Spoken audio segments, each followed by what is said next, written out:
ஹெல்த்தியான வீட் பிஸ்கட் எப்படி பண்ணலான்னு பார்க்கலாமா?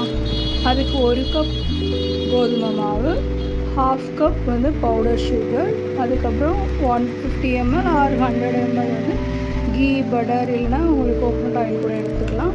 அதுக்கப்புறம் கொஞ்சம் ஏலக்காய் தூள் எடுத்துக்கலாம். எல்லாத்தையும் ஒரு சப்பாத்தி மாவு பிசைகிற மாதிரி நல்லா பிசைஞ்சுக்கோங்க.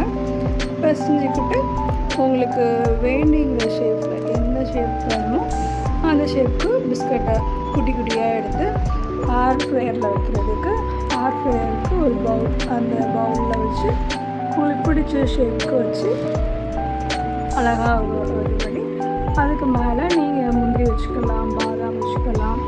உங்களுக்கு பிடிச்ச ஷேப்புக்கு செஞ்சு அதுக்கு மேலே வச்சுக்கோங்க.